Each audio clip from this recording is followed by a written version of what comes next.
All right, here we are again, episode 6. It's really happening. Keep them coming. Right. Yes. So we had quite a chicken scare this week. Yeah. Yes, a chicken scare. Um, what is a chicken scare, you might ask? So we have 3 chickens and I've built a fairly secure coop area that has a little automatic door that lets them out into a semi-secure little pen. And just before it got dark, I noticed there were 3 chickens in there, and I went back inside.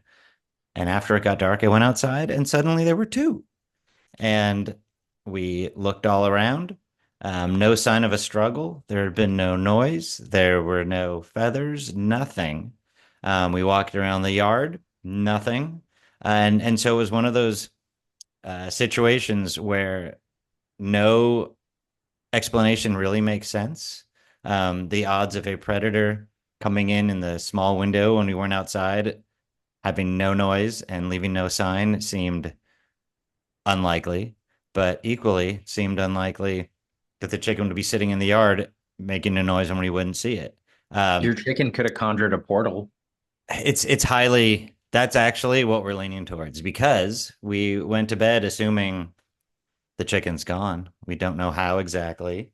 And then in the morning, looked out in the yard, and there was the chicken walking around with a very scraped up head.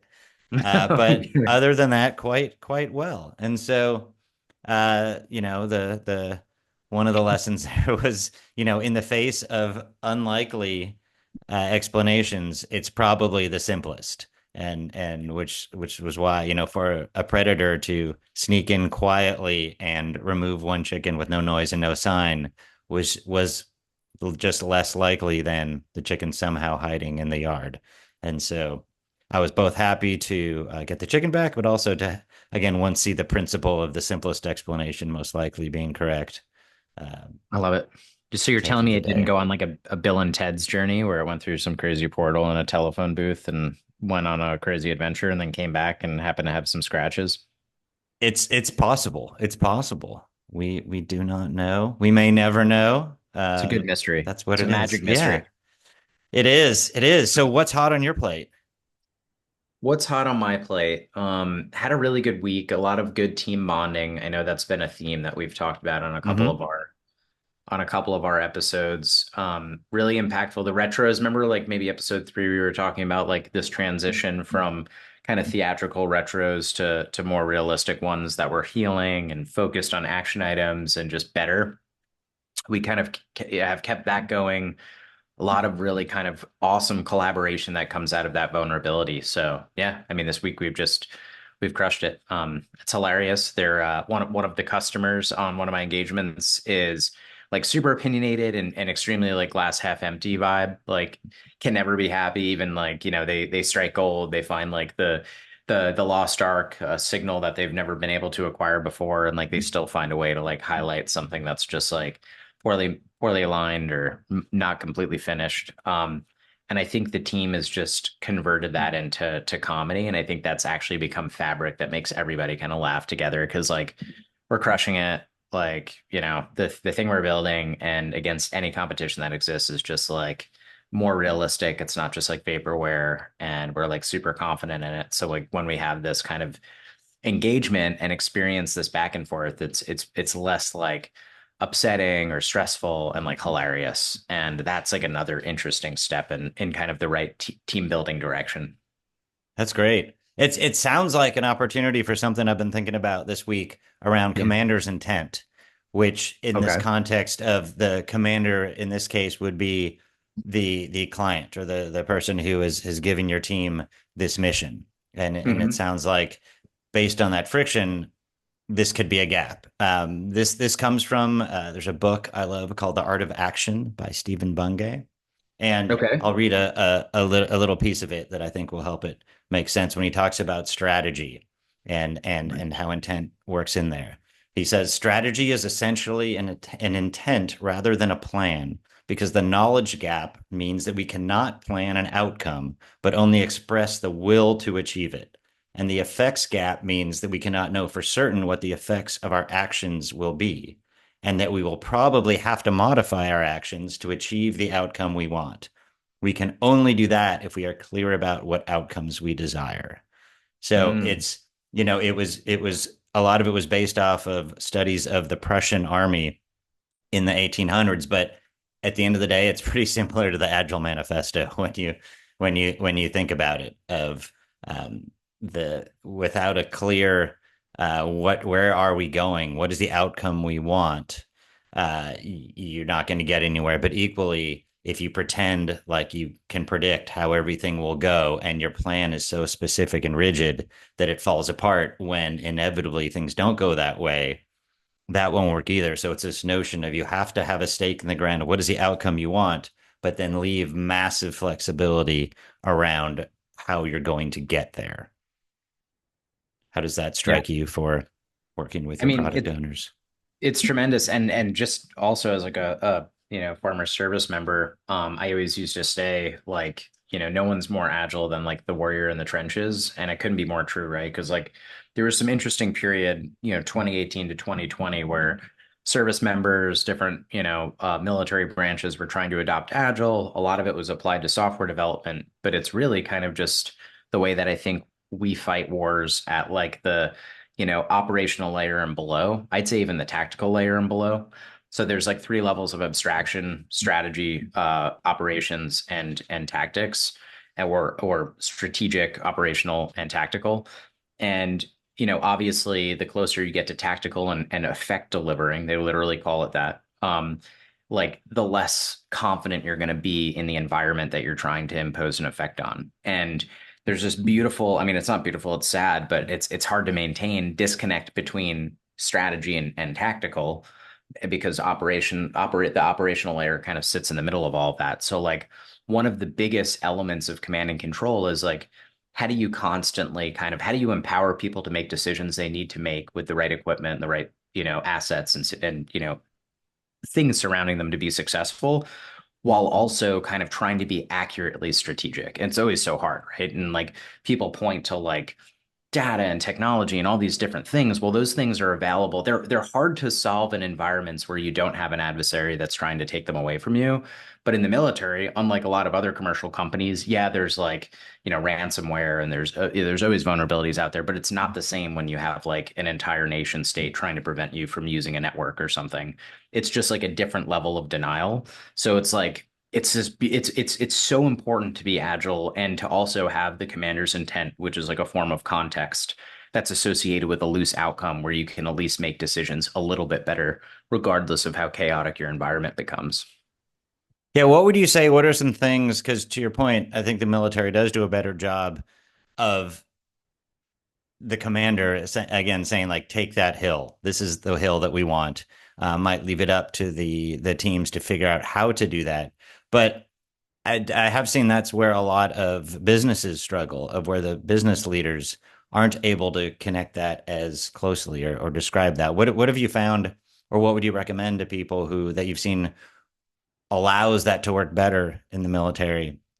Taking that over from when you've been given missions effectively by your clients, to help make sure that you understand where they really want you to go. Yeah, and I think it's really interesting. Obviously, in the military scenario, it's all about like incentivization. Like, I think people are incentivized to create the most accurate and best strategy to be successful to live for the next 24 to 48 hours. So it's kind of like when the stakes are high, and like they're high in business, but they're really high when you're, a specialist in E4 and like a trench with like a rifle. You obviously want to model an environment well enough and introduce all the variables you need to consider for a likely successful outcome, given a bunch of different, possible situations. Like we can go this direction, and if the weather, starts to ramp up in this certain way, or if their weapons don't work like they intend. There's so many interesting variables where it's like kind of choose your own adventure. If this happens, then like if then statements almost in real time. But you also want to incorporate the flexibility where you take 20 options and prioritize five really good options, five different really cool pathways to that hill or getting on top of that hill.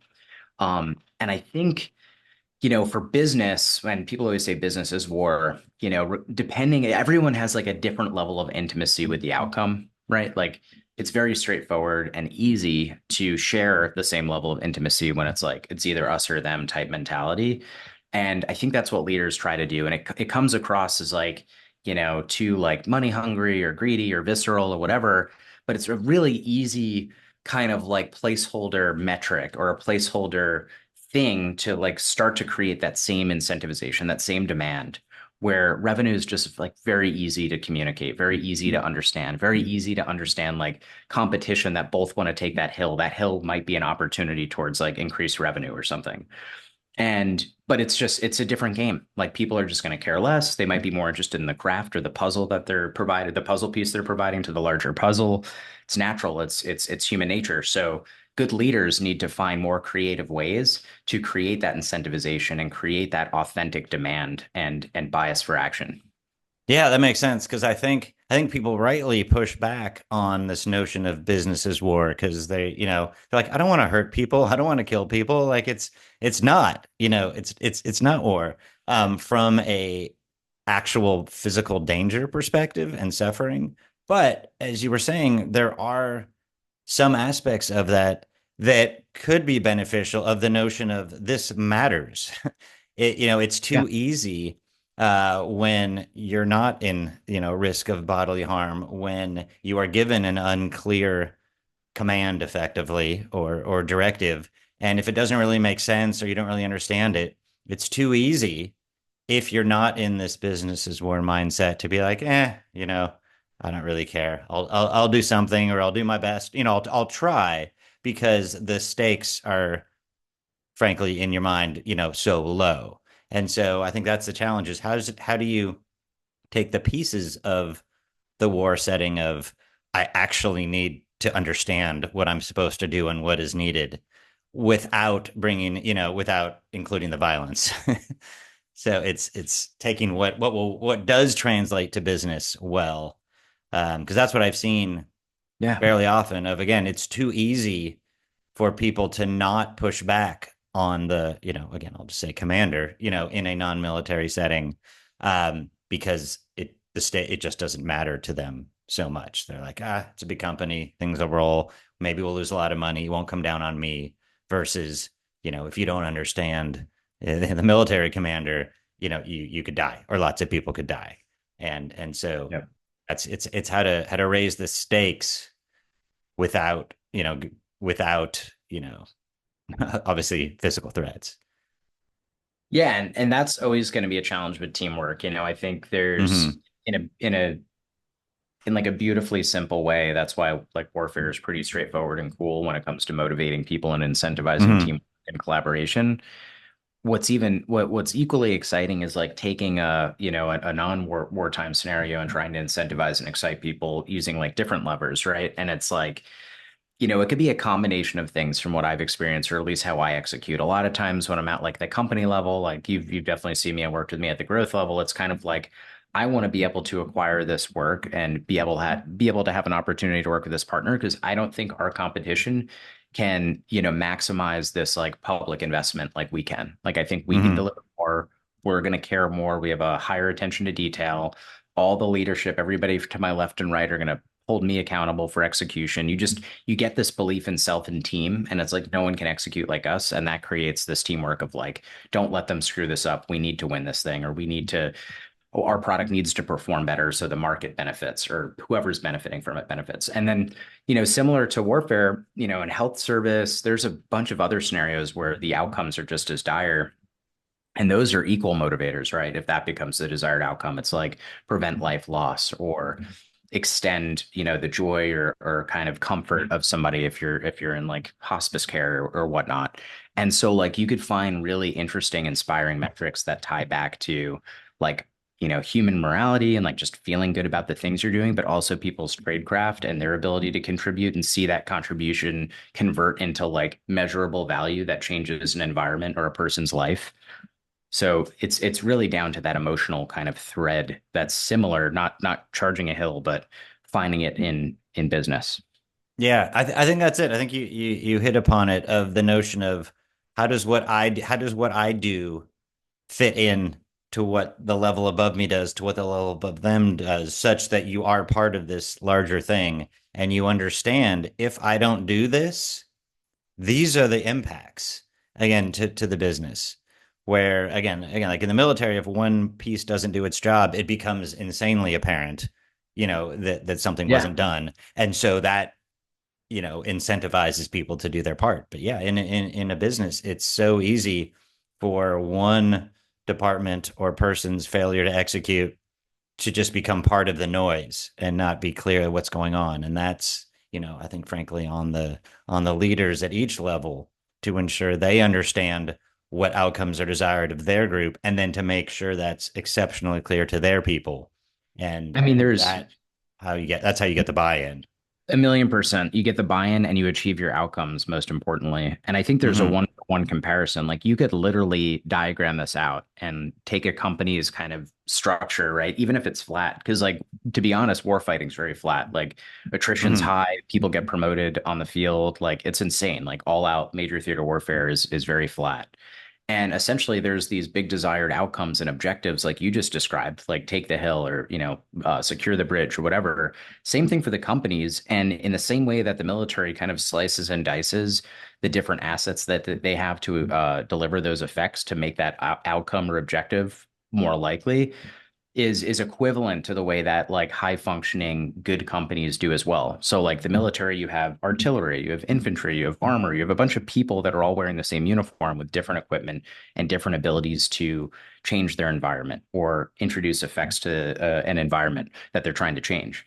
Same thing with product companies where you have customer experience, you have operations, you have product teams, you have like all these other players that have their own assets and equipment that can all achieve an outcome collectively, right? Like product team builds something, they release a feature people don't like. Customer experience buys them runway by swooping in and giving them a benefit or reducing their bill. Like, I mean, it's very military-esque, and it's all about kind of defining those objectives well and inspiring people to align on those objectives the same way a battlefield commander would.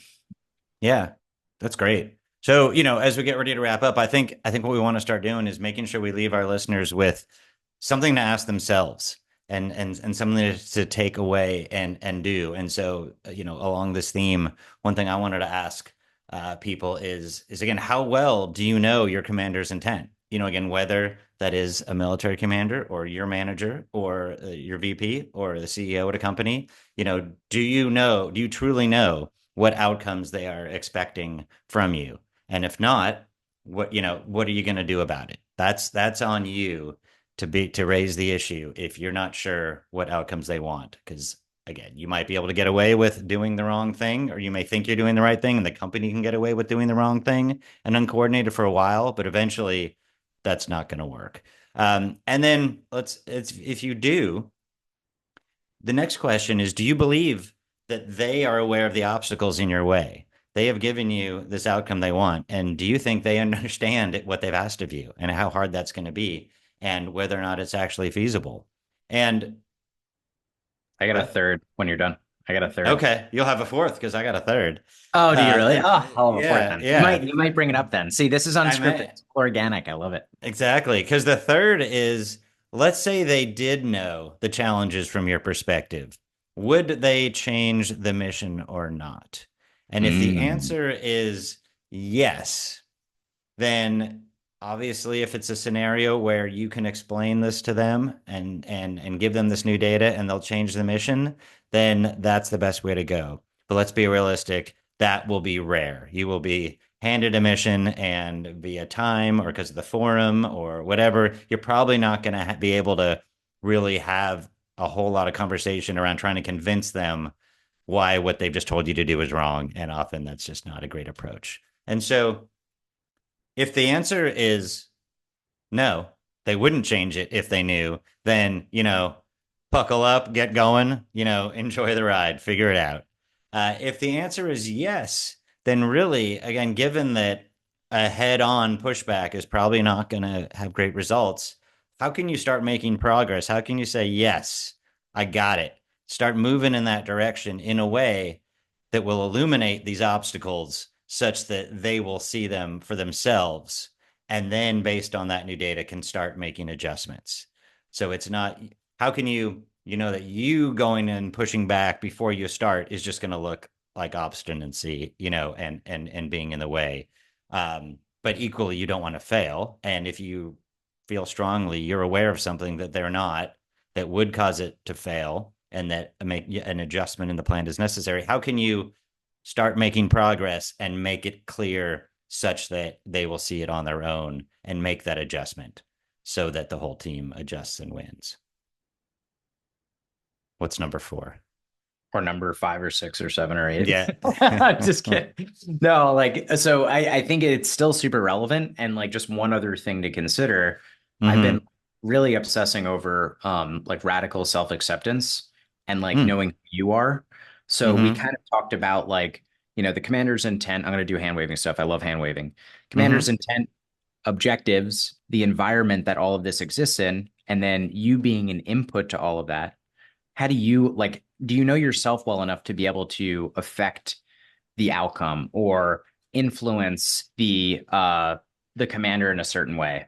And so I think like checking in with yourself and also thinking about like how the environment, views you, how your commander views you, how, your actual talents and traits can like get the team closer to achieving whatever outcome they had. I think that's very powerful. And I love that. I love like self-reflecting, check-ins, journaling, business, like professional journaling. That's all very powerful. And that's how you can also define how you affect a system better and affect the outcome of getting to an objective quicker. Fantastic. In short, you own it. You Make it happen. All right. Well, thanks, Rob. Another great conversation. I appreciate it. And if you do, your plate will get hotter. Oh, yeah. If you own it. All right. That is all at this time. Yeah. Over.